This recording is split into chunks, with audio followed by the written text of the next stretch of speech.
身为一个全台走透透、深入体验在地客庄文化的背包客，今天我来到竹东，前往当年十分热闹繁华的竹东老街。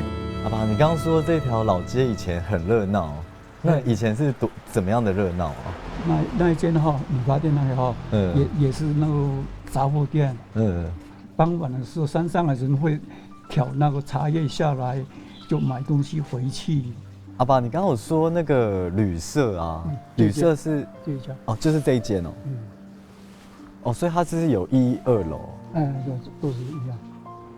那为什么会有这个旅社？因为要进去山上工作的人呐，走到这里都要休息一个晚上，在第二天早上再进去，东西都是用挑的，没有车子嘛。因为竹东的交通优势，所以在当年台湾木业兴盛时，要上竹东林区工作的人，或是从林区下山的人，都会在竹东做停留，也就造就竹东老街的繁荣。这一家以前是5峰楼9家。阿爸，这个建筑啊，看起来好漂亮哦。它有多少年的历史啊？那100多年了。哇，他的那个年纪比阿爸的年纪还大了。那当然了，我已经80多岁了。除了老街，当地还留着与上坪老街一样具久远历史的洗山坑。听说早年竹东人天天都会到这里来洗涤瓜果和衣服，到今天还是有许多竹东人会在这里洗衣服。是在这里洗衣服？对啊，我每天早上都在这边洗啊。哦，现在也是吗？现在也是一样啊。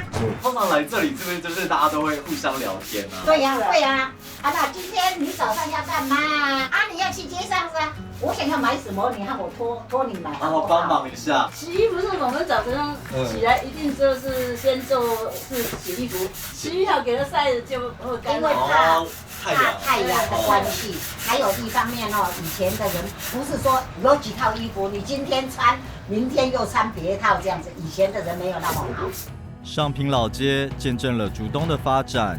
老街如今虽然风华不再，但漫步在仅存的街屋中，我依旧可以想象当年的车水马龙。同样见证了竹东发展的洗山坑，虽然如今也不复见当年排队洗衣服的盛况，但是这个地方却成了老一辈竹东人的心中永远美好的记忆。